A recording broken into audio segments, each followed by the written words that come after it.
December 10th, 2025, 2 p.m. Eastern. The Federal Reserve announces its third consecutive rate cut, a quarter point.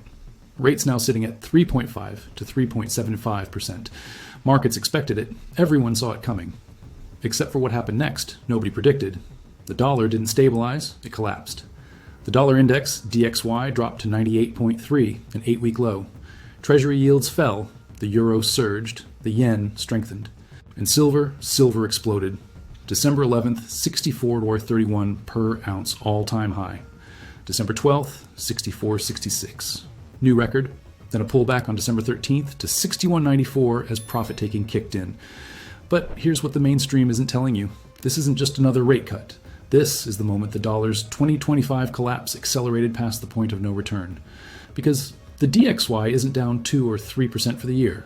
It's down 8.7% in the first half of 2025 alone, the worst first half performance in over 50 years. And it just broke below critical support at 98.5. The next stop is 96, then 94.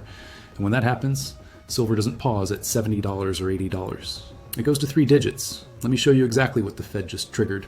The mechanics of dollar devaluation that are locked in right now. Why silver is the direct beneficiary of currency collapse.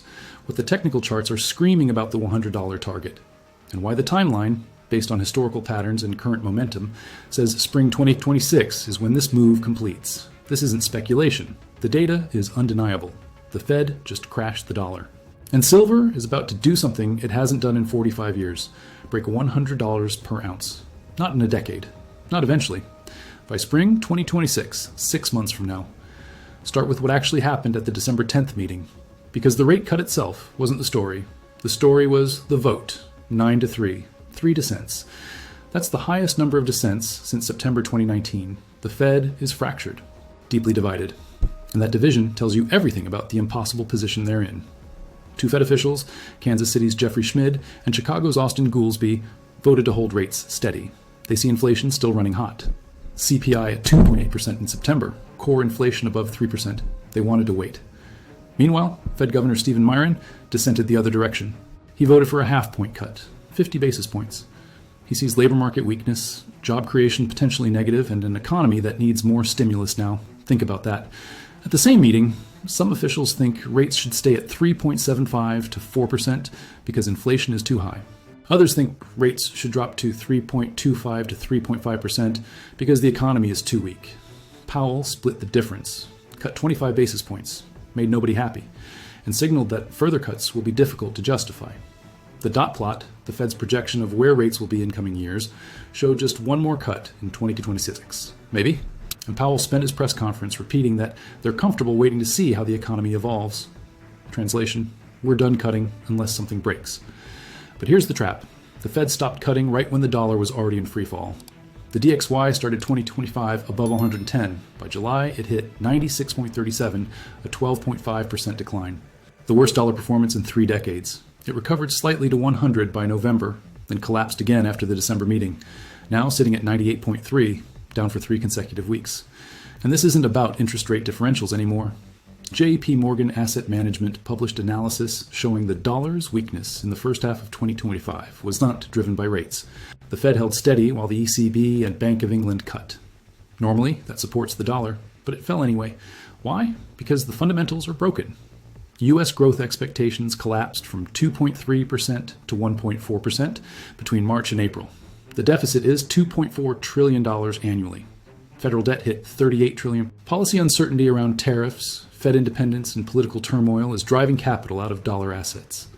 And global investors are diversifying. European investors pulled back from U.S. equities. Non-U.S. domiciled ETFs investing in U.S. stocks saw flows cut nearly in half year over year. The dollar is losing reserve currency status, slowly at first, then suddenly. Its share of global reserves fell from 60% in 2024 to 58% by late 2025. That's a 2 percentage point drop in 1 year. At this pace, the dollar falls below 50% by 2030. And when reserve status cracks, the decline accelerates exponentially. Now let's talk about what this means for silver. Because the relationship between dollar weakness and silver strength is mechanical, inverse, reliable. When the dollar falls, silver rises. Not sometimes, always. Silver is priced in dollars globally.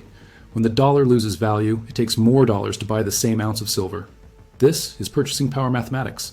A 10% dollar decline translates to roughly an 11% silver price increase, all else equal.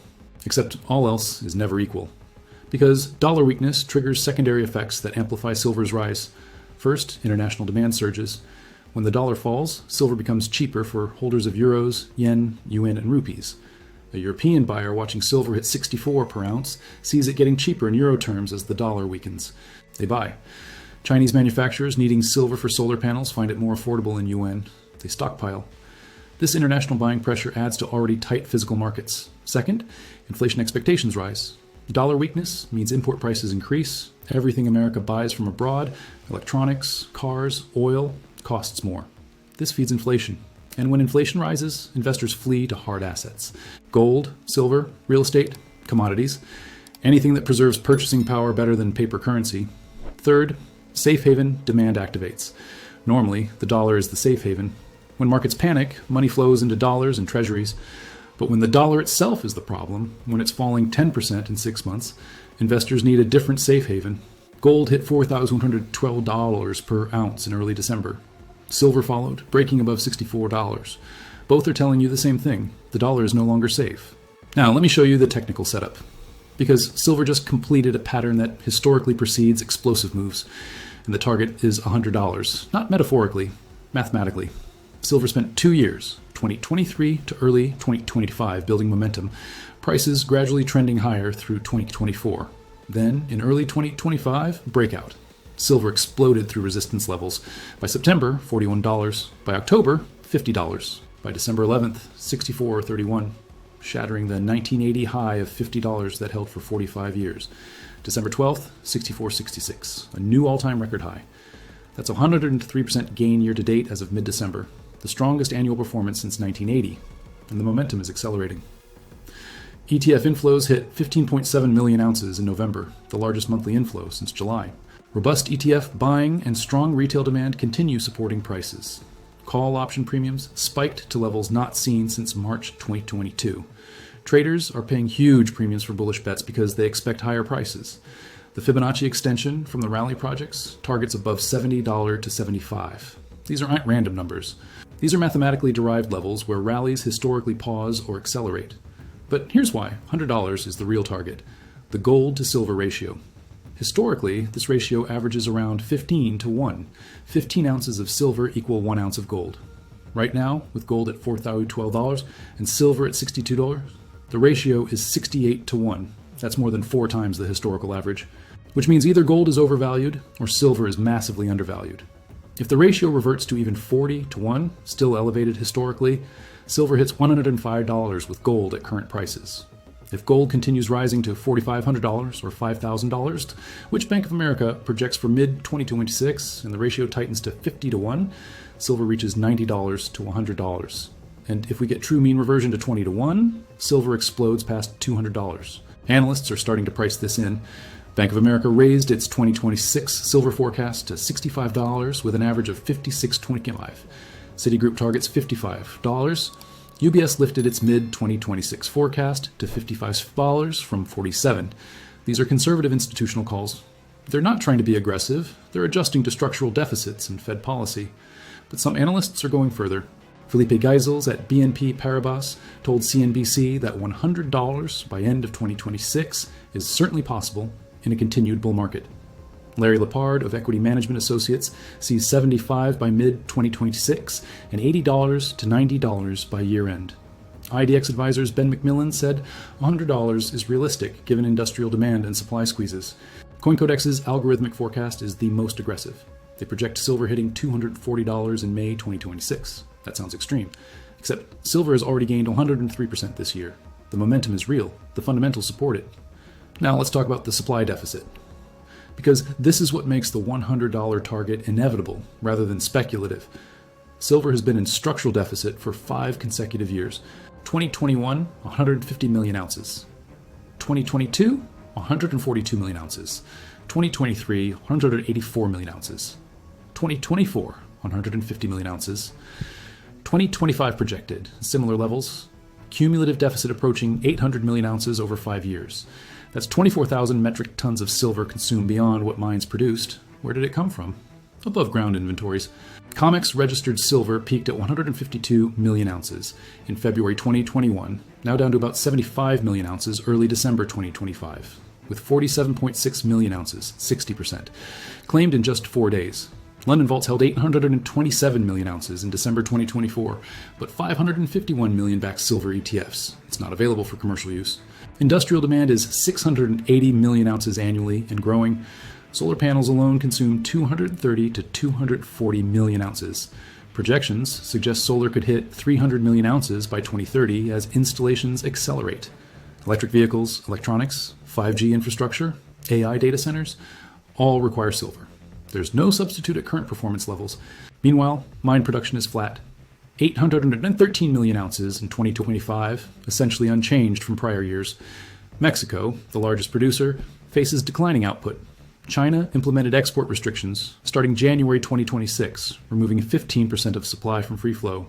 And 72% of silver comes as a byproduct of lead, zinc, copper, and gold mining. It doesn't respond to silver prices. It responds to base metal economics. Research published in Resources Conservation and Recycling Projects that by 2030, global silver supply will only meet 62 to 70% of total demand. That's a 30 to 38% shortfall. Structural? Permanent? Locked in. And when supply can't meet demand, price is the only mechanism to balance markets. Price rises until demand destruction occurs or new supply appears. Neither is happening fast enough. This is why the $100 target isn't speculative. It's mathematical.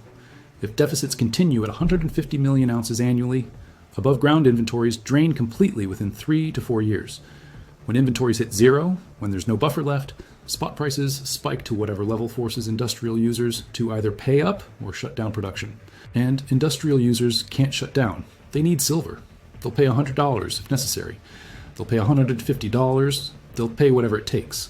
The Fed's rate cuts accelerate this timeline because lower rates weaken the dollar, making silver cheaper for international buyers, triggering faster inventory drainage. And the Fed just signaled they're done cutting, which means rates stay low, 3.5 to 3.75%, through at least mid-2026. That's 6 months of sustained dollar weakness, 6 months of accelerated physical buying, 6 months of inventory depletion. Now let's talk about the psychological levels, because markets move in patterns, and silver has clear resistance levels that, once broken, trigger explosive momentum. Silver broke $50 in October 2024. That was the first resistance. It was the 1980 high, the level that held for 45 years. Breaking $50 confirmed the bull market, then $60 broke in December, then $64.31 on December 11th, then $64.66 on December 12th. New all-time highs. Once $65 breaks decisively, there's limited resistance until $75. And $75 to $100 is psychological resistance only. Round number. Triple digits. Headline grabbing, but not structural, not technical. Just a level where profit-taking might appear. The pattern from 1979 to 1980 is instructive. Silver went from 6 in early 1979 to 49s in January 1980. That's an 8x move in 12 months. The Hunt brothers squeeze. Manipulation. Speculation. But it proved silver can move violently when supply tightens and buyers panic. The current setup is similar, except it's not two billionaires driving the move. It's structural deficits, Fed policy, dollar collapse, and industrial demand. The fundamentals are stronger than 1980. The supply situation is worse, and the move could be larger. Here's the timeline. December 2025, silver hit 64 in 66 all-time high, pulled back to $60. Fed done cutting. Dollar weak at 98.3, January 2026, China's export restrictions activate, silver supply tightens further. Prices test $68 to $70. February-March 2026, COMEX registered inventories fall below 40 million ounces. Delivery squeezes appear, premiums spike, prices hit $75 to $80. April-May 2026 solar season, manufacturers panic buy, industrial users compete for shrinking supply. Prices explode past $85 to $90. June 2026, $100. The round number breaks. Media coverage intensifies. Retail investors pile in. Momentum accelerates beyond $100 toward $120, $150. This timeline assumes no major shocks, no banking crisis, no geopolitical explosion, no Fed panic, just the structural forces already in motion. If anything accelerates, a major bank failure, a sovereign debt crisis, Fed forced to resume QE, the timeline compresses. $100 by March or April instead of June. The risk to this scenario is simple. The Fed hikes rates aggressively. Inflation spikes above 4%. Powell raises rates back to 5%. The dollar surges. Silver crashes. But the probability of that scenario is near zero. The Fed just spent 3 meetings cutting rates. They're signaling patience, wait and see.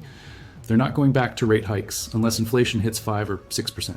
And inflation is currently 2.8%. The Fed isn't hiking, they're holding. And holding means dollar weakness continues, which means silver rises. Another risk is substitution. Copper paste replacing silver in solar panels. Aluminum conductors. Research reducing silver loading per watt? This is happening. But it's years away from mass adoption. Current manufacturing uses TOPCon technology requiring 10 to 13 milligrams of silver per watt. That's being installed now in gigawatts of capacity. Substitution doesn't help if the shortage hits before alternatives scale. And the shortage is hitting in 2026, not 2028. So let me be clear about what's happening. The Fed cut rates for the 3rd consecutive time. The dollar collapsed to 8-week lows. Silver hit all-time highs at 64.66 on December 12th. And the structural forces, deficits, Chinese export restrictions, industrial demand, dollar weakness are locked in through at least mid-2026. The $100 target isn't a wild guess. It's the mathematical outcome of supply shortage meeting inelastic demand in a falling dollar environment. Bank of America sees $65.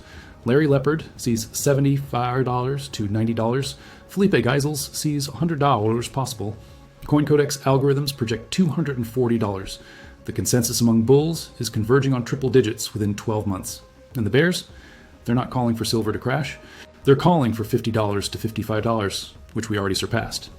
The downside risk from current levels is maybe 10 to 15%. The upside potential is 50 to 100%. That's asymmetric. That's the setup.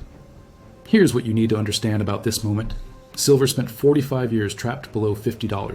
From 1980 to 2024, it couldn't break that level. Every rally failed. 2011 hit $48, then crashed. 2020 hit 29, faded. The $50 level was a psychological and technical ceiling that killed every bull market until October 2024, when it finally broke. And now silver has shattered through $60, hit $64.66, establishing new price discovery territory. This isn't a breakout that fails, that's a regime change. The old trading range is dead, the new range is being established, and based on gold's move from $1,800 to over $4,200, a 133% gain, silver matching that percentage gain from a $30 base gets you to $70. From a 50 base, you hit 116. The math works from any starting point. Silver is going higher. But here's the question nobody's asking. If silver goes to $100, if the dollar keeps falling, if structural deficits drain inventories to zero, who controls the supply that remains? Who holds the physical metal? Who decides when and if it comes to market? Because this isn't just about price. This is about control, market structure, the entities that hold stockpiles large enough to influence or even manipulate prices. And that raises a bigger question about the silver market itself. We've talked about the Fed crashing the dollar. We've covered silver's path to $100. We've shown the structural deficits and supply crisis. But we haven't talked about who actually controls the silver supply that exists above ground.